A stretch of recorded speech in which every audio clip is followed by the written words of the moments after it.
Hello everyone, my self Sachin Malik. मैं आप सभी का मलिक लॉ क्लासेस पर स्वागत करता हूं। आज मैं आपके लिए क्रिमिनल लॉ से जुड़ा एक बहुत ही महत्वपूर्ण टॉपिक डिजिटल रेप के बारे में बताऊंगा। डिजिटल रेप क्रिमिनल लॉ का अपने आप में एक बहुत ही मोस्ट इम्पोर्टेंट टॉपिक है। बात करें फ्रेंड्स, डिजिटल रेप को शुरू करने से पहले आपको इंडियन पेनल कोड के सेक्शन 375 का पता होना बहुत ही ज़रूरी है। Section 375 Indian penal code rape की डेफिनेशन के बारे में बताता है। Rape as a sexual intercourse with a women against her without her consent. कि जो रेप है वो क्या है, जब कोई पर्सन किसी लेडीज़ के साथ फोर्सफुली उसकी बिना कंसेंट के सेक्सुअल इंटरकोर्स कमिट करता है, उसे हम क्या कहते हैं, रेप कहते हैं, जिसकी definition section 375 Indian penal code में दे रखी है। अब बात करें फ्रेंड्स रेप की। रेप क्या है? Rape is a heinous crime, right. Rape क्या है? हीनियस क्राइम है, कॉग्निजेबल ऑफेंस है, नॉन बेलेबल ऑफेंस है, राइट। और अब बात करें फ्रेंड्स रेप के रिलेटेड प्रोविज़न की और टाइप्स की। जो रेप है वो 6 टाइप रेप की डिफाइन कर रखी है क्रिमिनल लॉ में। First date rape, second gang rape, third marital rape, fourth child rape, fifth custodial rape, 6 digital rape. आज का जो टॉपिक है हमारा वो है digital rape. Digital rape does not refer to any sexual offence committed online. कि जो digital rape है वो क्या है कि वो ऑनलाइन सेक्सुअल ऑफेंस नहीं है, नो। अगर आपको ये लगता है कि digital rape online sexual offence है तो ये आप गलत सोच रहे हैं, ठीक है। जो डिजिटल रेप है उसके बारे में बता देता हूँ। In a simple term, a person is accuse of digital rape when the perpetrator use his finger और fingers to penetrate the vagina of the victim without her consent. कहने का मतलब ये है कि जब कोई अपराधी है, ठीक है, वो क्या करता है, किसी विक्टिम की कंसेंट के विदाउट क्या करता है, अपनी फिंगर को विक्टिम की वजीना में क्या करता है, इंटरकोर्स करता है, ठीक है, पेंटिरेट करता है, तो उसे हम क्या कहते हैं, डिजिटल रेप कहते हैं। डिजिटल रेप की जो पुनिशमेंट है वो आईपीसी में भी प्रिस्क्राइब्ड है और पोक्सो एक्ट में भी प्रिस्क्राइब्ड है। जो डिजिटल रेप है उसकी पोक्सो में जो पुनिशमेंट है वो क्या है, the offender will be punished with a jail term of 5 years and it's come under section 376 of the Indian Penal Code.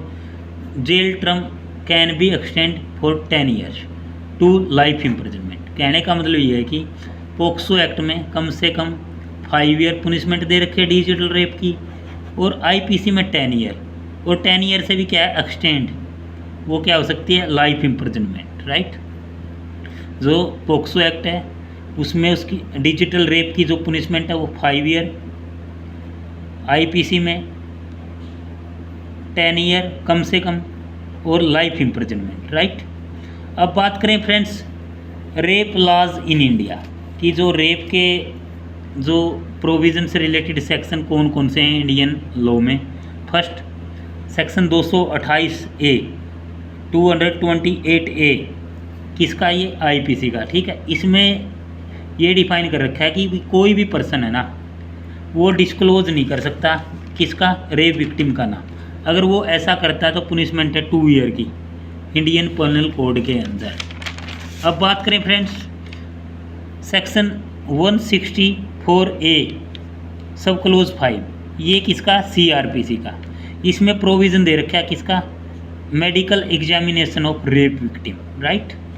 कि जो रेप विक्टिम है उसका मेडिकल कराया जाएगा सेक्शन 164A सब क्लोज 5 सीआरपीसी में, ठीक है। अब एक दूसरा प्रोविज़न है सेक्शन 327 सब क्लोज 2 सब क्लोज 6।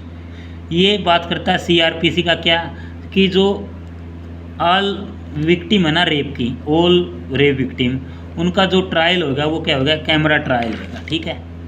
मतलब वो क्या है कि ओपन ट्रायल नहीं होगा, वो कैमरा ट्रायल होगा, ठीक है। ये प्रोविज़न क्या है, रेप से रिलेटेड लॉ है इन इंडिया में, ठीक है। Section 228A, section 164A CrPC का, सेक्शन 327 सब क्लोज 2 सब क्लोज 6 सीआरपीसी का, ठीक है। ये किसके बारे में बताता है, ये रेप से रिलेटेड लॉ के बारे में बताता है। अब बात करें फ्रेंड्स डिजिटल रेप की। जो डिजिटल रेप है उसकी सिंपल भाषा में मैं बता देता हूँ। जो डेफिनेशन है कि जब कोई अपराधी, ठीक है, अपनी फिंगर से, अंगूठे से, ठीक है, किसी विक्टिम की वजीना में क्या करता है, इंटरकोर्स करता है, ठीक है, पेनिट्रेट करता है, ठीक है, तो उसे हम कहते हैं डिजिटल रेप। अगर आपको लगता है कि जो डिजिटल रेप है कि ये कोई ऑनलाइन ऑफेंस है, तो ये आप गलत सोचते हैं। डिजिटल रेप क्या है? डिजिटल रेप कोई ऑनलाइन ऑफेंस नहीं है, राइट। और डिजिटल रेप जो डिजिटल रेप है इसको 2012 निर्भया रेप कांड के बाद में क्या किया गया था, अमेंडमेंट करके जोड़ा गया था, ठीक है। और जो डिजिटल रेप है इसकी पनिशमेंट पोक्सो एक्ट में भी आती है और आईपीसी में भी आती है। उम्मीद करूँगा फ्रेंड्स आपको आज का वीडियो लेक्चर अच्छे से समझ में आया होगा। अगर मेरे वीडियो लेक्चर से कोई क्वेरी है तो आप कमेंट कर सकते हैं। और मेरी आपसे हम्बल रिक्वेस्ट है कि मेरे चैनल को ज़्यादा से ज़्यादा सब्सक्राइब करें, मेरे वीडियोज़ को लाइक करें और शेयर करें। Thank you so much.